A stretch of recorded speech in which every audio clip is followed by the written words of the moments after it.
Today we're in the kitchen. I've been snowed in all week.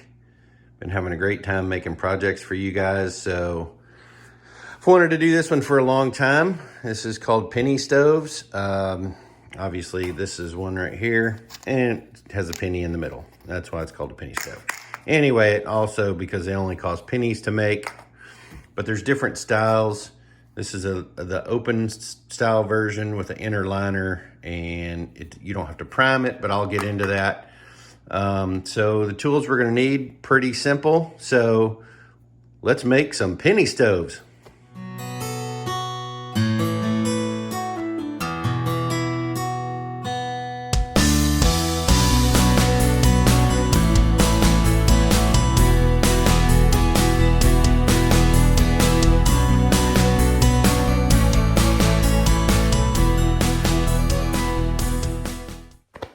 All right, everybody, welcome back to part 2 of building penny stoves. So in the last half, we were building penny stoves out of beer cans with our penny in the middle.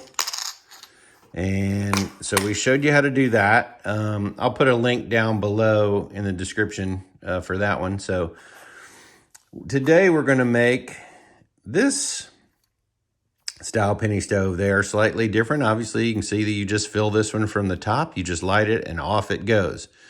This one needs to be primed and heated before the jets will actually come on. And then you need a penny in the middle. This one, if you tip it over, your fluid's going to go everywhere. If you tip this one over, there's insulation inside of here that will keep it from spilling. So advantages, disadvantages. I don't particularly like one over the other one. This one has a little bit more, I would say, advanced build in the fact that you have an inner wall. Let me get this where you can see it. See, there's an inner wall that's been installed in here that goes between this lip and this lip here, okay? That's just made out of beer can, or soda can, or whatever you're gonna use. Again, I'm not endorsed by Kirkland Citra Hop Session IPA, but if they want to, endorse me, I'd be happy to entertain that. But anyway, so today we're going to build this guy. Okay, let's get started. So obviously you got to cut this section of the top out right here. So the easiest way that I have found to do that, let's get our razor blade back in our box knife, because you don't want to do this with holding just a straight razor blade, because you actually have to have not a lot of force, but you need a little force to do this. So aluminum is pretty easy to cut. For some reason this box knife does not want to go together. There we go. But you just want to be careful. So what you're going to do is scribe you a little line right where the dome meets the can. Take your time doing this. You don't need heavy pressure. It's kind of more of a light pressure thing, to be honest with you, and repetition. So you're going to just go around and around and around until you feel like that you have scored a pretty good line. So, because what you're going to do is try to break it out here in a second. So like I said, you'll feel a groove once you kind of get in it. And it doesn't always work. Again, this is not manufactured. All right, so now what you're going to do is just plunge cut your blade. And as always, just be careful. So what you're wanting to do is kind of work your way up to this rim on both sides.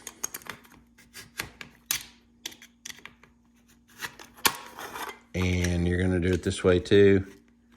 Be careful, because if you've scored it really well,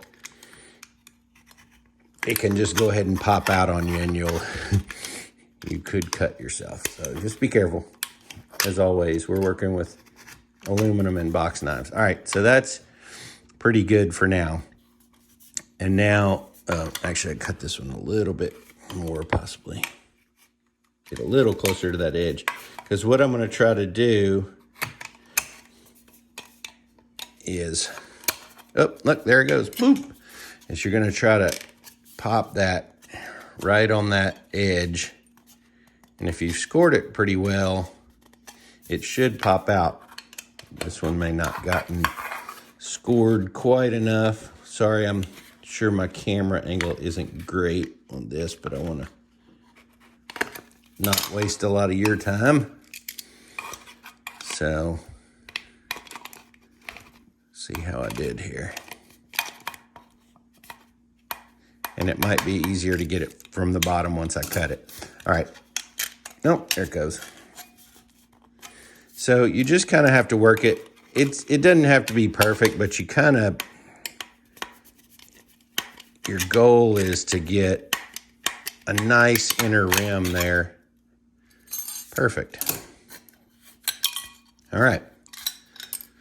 See? None. All right, so we got a nice hole. So I went ahead and pre-drilled the 16 holes around the edge. You can look at the other video how I did that. You basically here, then divide that until you get 16 holes drilled right in this edge. All right, so now what we need to do is just like we did in the other one. You can score it with the knife like we did last time and go around, which is, I think I'll do that, or we can cut it and maybe I'll do like I did in the last video where I score it and then the next one I'll cut it. All right, so basically this is 2 pieces of 3/4, which gives you 1.5 inches, which is a good size stove to me, easily portable, easy to move around. What you're going to do is just the blade just sticking slightly over, and we're just using this to scribe again. And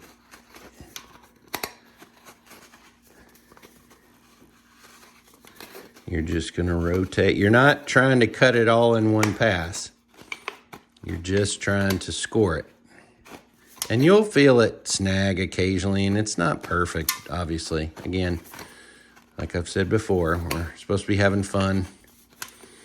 Now, if I was in a survival situation, I would not be doing this. I'd be taking a pair of scissors and hacking the crap out of this can and getting any kind of fuel I could get and doing whatever I needed to do to survive. We're not doing that today. We're in the kitchen making these. So we may be there. It's hard to tell sometimes.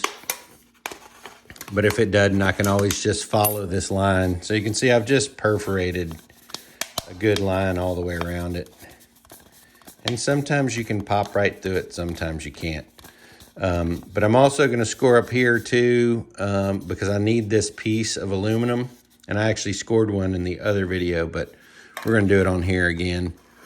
And if I don't score through this, we'll just cut it with a pair of scissors, which a lot of people do anyway. I just thought this was kind of a neat idea to score you a really straight line.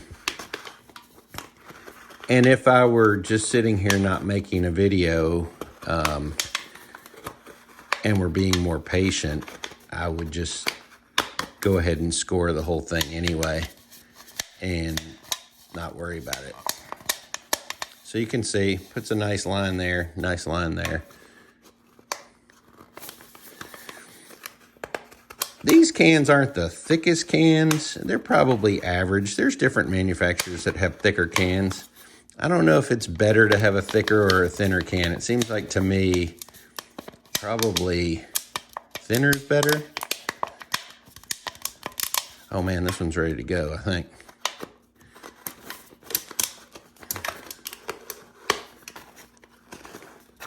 I just want to show you the concept anyway, because it's kind of cool if it'll go. Oh, there, that's.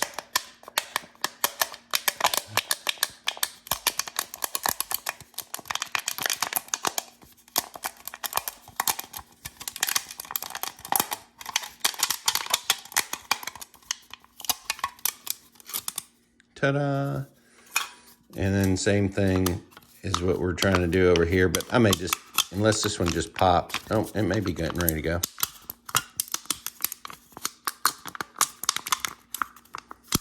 It acted like it wanted to. Again, not an exact science. Oh, there it goes.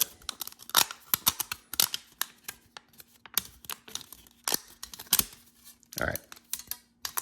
So I lied, I didn't use the scissors, but anyway, so there you go. Now we've got this little centerpiece. We've got, this is junk now, so we'll just set that aside. All right, so we have a top.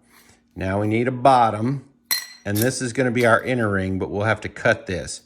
So what I usually do is try to find a straight line. There's a nice little seam here on this one. It's not gonna matter if it's not perfectly straight. So what this piece is gonna end up being is your inner liner, okay? So now we're going to, there's a lot of water in this. I washed these out because I didn't want water everywhere, but all right, so on this one, I'm not gonna worry about scoring. We're just going in for, we're just gonna dive in, okay?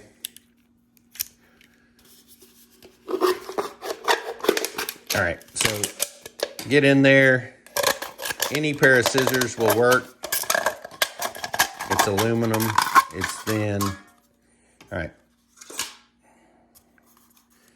So now, on this can, I'm just gonna use that blue line. I hope y'all can see this. Anyway.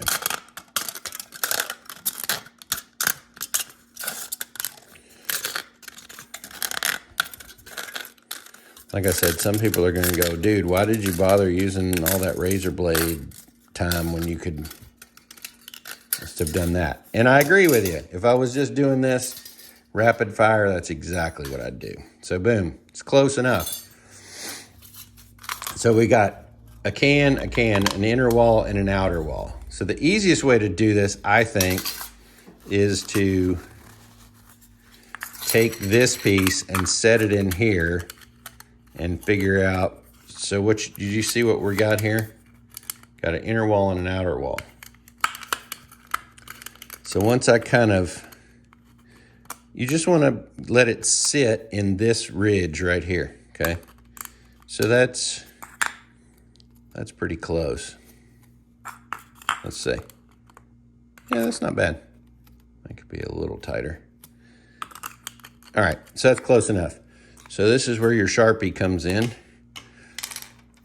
So you have two layers overlapping. Can you see that? So I'm gonna make a mark. You can't see that because I couldn't even see that on the camera. You're gonna make a mark in the middle.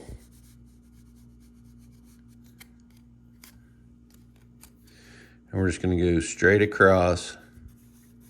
And all this is for is so that I can have a reference on the inside of one piece.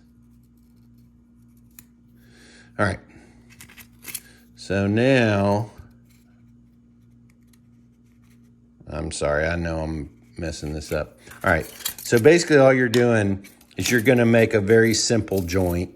You're gonna take this and you're gonna cut basically halfway up the can, and then on the opposite side, you're gonna cut halfway up the can. If you go a little more, that's fine. It's not, again, not gonna hurt anything. Then you're gonna scissor these guys together, just like that. Super high tech, I get it, right? So you got that. Now what I'll probably do, so I don't have these crazy wings sticking out, I usually just trim those down a little bit. You don't wanna trim them off because obviously that's what's holding your can together, but if you don't want so much flapping out there, you can. All right, boom. So now comes the hard part. You got to get this over this into that and get those to line up. It's actually not that hard, but what we're going to do is the same thing we did before. This is our upper can, so we have to basically shorten the metal. So we're just twisting so that we can get inside there. Now with our other can, we had to have insulation inside the can. This can, we don't need insulation. This one doesn't work quite on the same process. All right, so you can see I've crimped my edges down to shrink it. So this may be a little difficult to see, but the same process is, I got to get it in there. Then we can kind of line this up after I get it in there, if all goes well. So you just, when you're putting these together, you don't want one side to be way in and the other side to be way out. So, like I said, this is the hardest part of the whole build right here. Oh, I almost had it.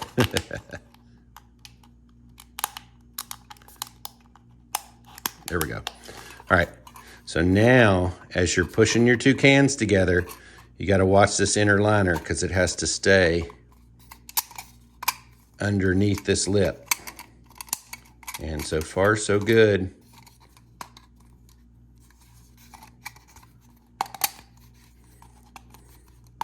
All right. And there's success.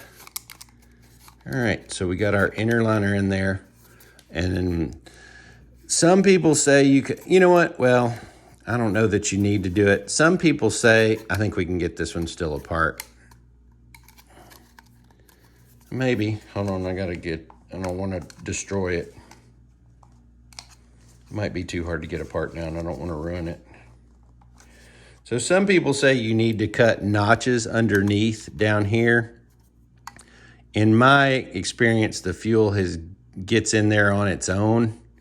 So, hey, let's do an experiment and see if it lights. But yeah, my experience is that they don't fit tight enough to, and I guess you could always cut a little slit if you needed to, but I'm kind of here nor there on that. So let's see if we light this puppy up, and I'll show you the difference. Is this one doesn't need to be primed.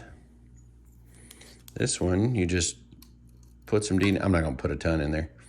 You just put some denatured alcohol in there, and it'll prime itself. So once it heats up, let's see if I can lower you down.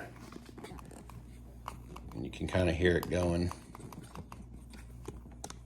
I don't know if you're going to be able to see it. I got too much light in here.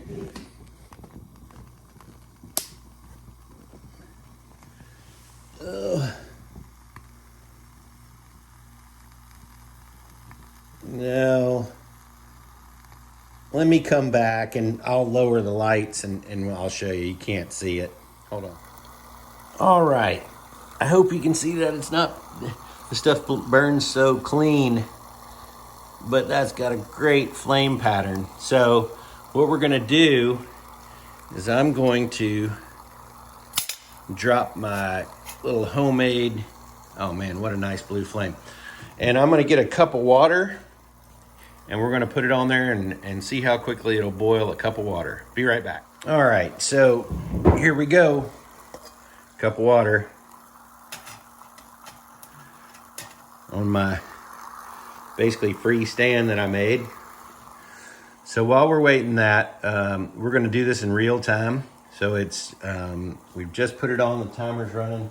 So what I wanted to show you was, not my keezer, but anyway, I brew my own beer. This is my keezer. So this was some material that I got at Home Depot, and it's a decorative thin aluminum, and I used it for a client in the back of a cabinet that was over a refrigerator that needed to breathe, to let the refrigerator have some breathing room. So I had a little bit of left over, so I kind of measured the height that I wanted, and then basically just wrapped it into a circle, and that's it. And it's super lightweight. And so the cool part is, let me see if I can get you here in the stand so I can actually use my hands here. Let's see if we can do this. I think we can. We have the technology. Let's aim you down a little bit here and hope the phone doesn't fall out of the cradle. There we go. So anyway, so I just took this and basically, I wrapped it around I think a mayonnaise jar. But look, this is for camping out in the sticks or whatever, if you want to backpack with one of these. So basically what I did was I just wrapped it like that, and then boom, you got a circle.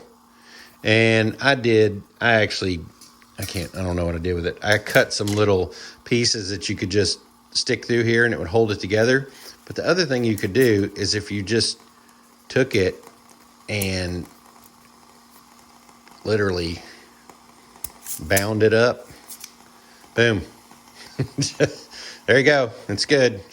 And you could wrap this real tight, put a rubber band around it, and then fold it back out. I mean, you can flex it and bend it and do whatever you want to with it. So this was a super cheap alternative to a regular pot stand. Okay, we're 2 minutes and 20 seconds into me blabbing. And as you can see, that water is boiling. So these little stoves put out a ton of heat, and they're very effective, really easy to build, super cheap. So in 2 minutes, you got boiling water. And this thing will run, both of my stoves, both styles, this style and this style, will run about 11 minutes on 1.5 ounces of fuel. Again, the difference is this one you need a penny in the middle, but that's where you fill it, right? And then this covers it so you don't have a flame in the middle. This one you just fill, and it doesn't need to be, this one has to be primed. This one does not.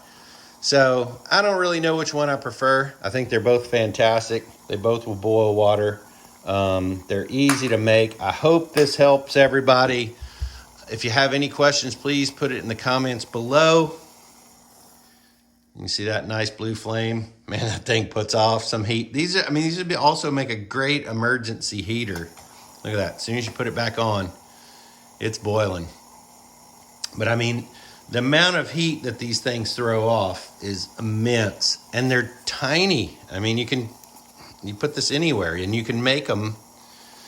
So I think whether you would use one or not, they're worth making just to see that you can do it. A lot of people use heat from the automotive stores as fuel. I don't like that. I like to use denatured alcohol, and I'll tell you why. Because I like things that are dual purpose.